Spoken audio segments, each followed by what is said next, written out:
Marta es una buscadora, una feminista que me he dedicado básicamente a la investigación de lo que son las fundaciones simbólicas del patriarcado, no solamente en el área mítica, también mucho en el área literaria, tratando de pesquisar lo que ha sido la colonización de estos símbolos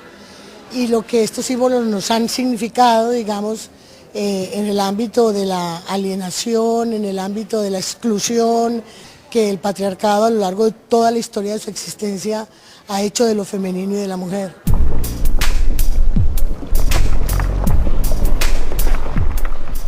Yo pienso que el feminismo es una práctica del alma, es un ejercicio del alma que está siempre tratando de develar aquellos asuntos que hemos interiorizado. Entonces es también una práctica muy reflexiva de cómo nos constituimos en soportes del patriarcado, de cómo el patriarcado nos ha colonizado, de qué manera nos ha colonizado, lo que se va metiendo en el alma sin darnos mucha cuenta. Entonces yo creo que la habitación propia en la habitación propia es esa constante reflexión sobre dónde lo he introyectado, dónde se me ha inoculado el patriarcado, en qué acontecimientos cotidianos, en qué comportamientos cotidianos, en qué pensamientos, en qué utilización de los conceptos se mantiene, digamos, reproduce o muestra esa colonización, y cómo al hacerla consciente una puede irla transformando y mirar la vida entonces desde otros ángulos, desde otras direcciones, desde otras perspectivas, desde otras fronteras, desde otros límites, pensar la vida de una manera diferente.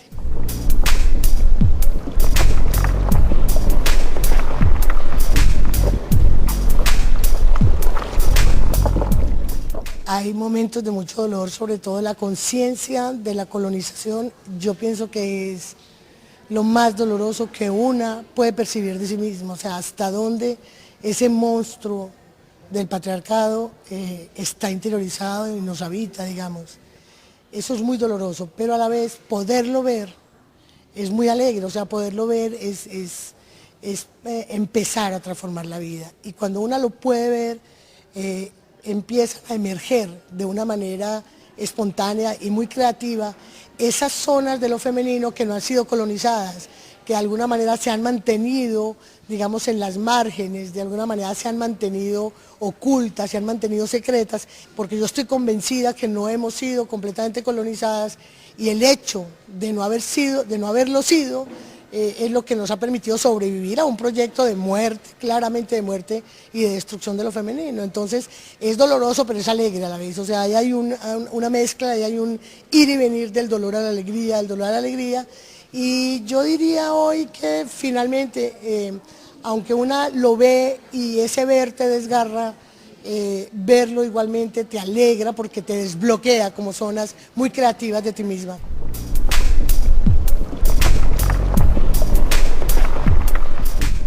El lenguaje patriarcal y el lenguaje que conocemos se ha caracterizado porque el sujeto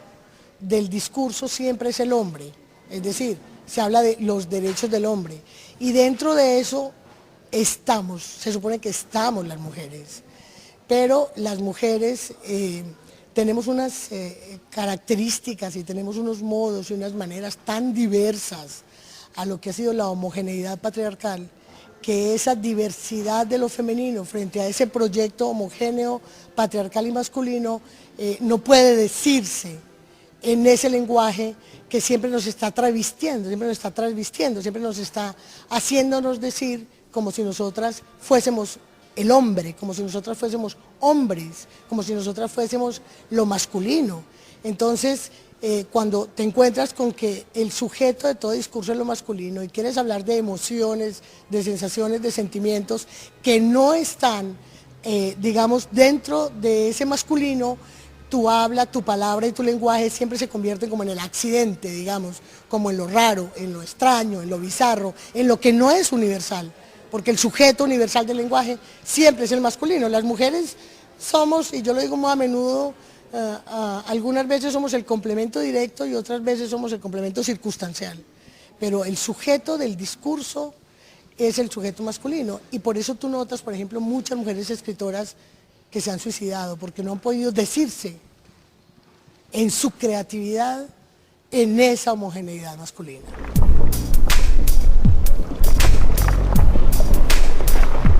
Las mujeres nos acostamos con el enemigo, supuestamente amamos al que nos oprime y oprime a nuestras hermanas. Y esa es la gran, digamos, el enorme reto del feminismo y a la vez la esencia que hace que nos preguntemos por el amor, que nos preguntemos por la sexualidad, que nos preguntemos por las relaciones cotidianas.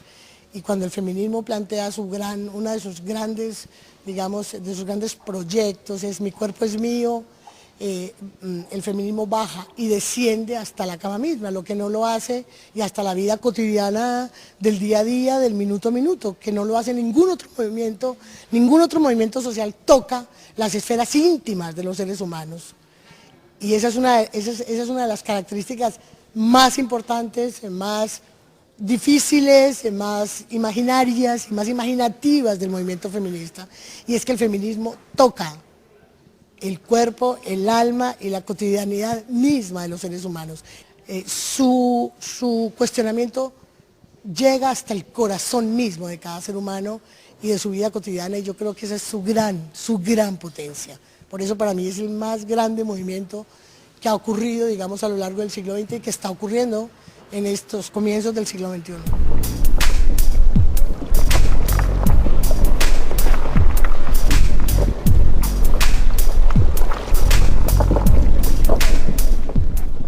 La experiencia fue bellísima, o sea,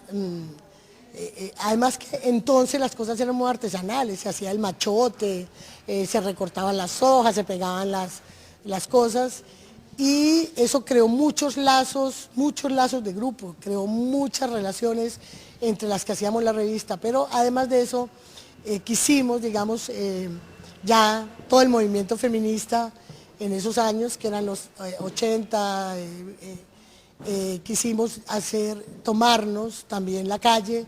y llenar la ciudad de grafitis. Y esa también fue una experiencia muy fuerte, porque no todo el mundo lee el periódico, no todo el mundo lee una revista. Una frase condensa demasiados asuntos, escrita en un muro donde el bus para y espera unos cuantos segundos mientras cambia el semáforo, todo el mundo mira el grafiti, o sea, yo le veo mucho poder político al grafiti, y realmente fue una cosa muy contestataria y fue muy fuerte, y éramos más o menos unas noche a noche, podíamos pasar entre los grupos que hacíamos los grafitis, había otros grafitis tan largos que los escribíamos en papel periódico y llevábamos los baldes con el engrudo y los pegábamos en la pared en la noche, 1, 2 de la mañana. Podíamos ser 100 mujeres en esta labor. Y toda la ciudad se comprometió con eso, porque nadie podía pasar desapercibido, o sea, estaba ahí en la pared, estaba ahí el texto, y la ciudad se volvió un cuerpo sobre el cual las mujeres escribimos nuestros pensamientos, nuestras denuncias, nuestras protestas, nuestros sueños, nuestras añoranzas, nuestros deseos, nuestras furias, nuestras rabias, nuestros quiebres anímicos, nuestros dolores sexuales, o sea, todo lo pusimos en la piel de esa ciudad, que son sus muros, sus fachadas, y de verdad que yo guardo eso aquí, en el corazón.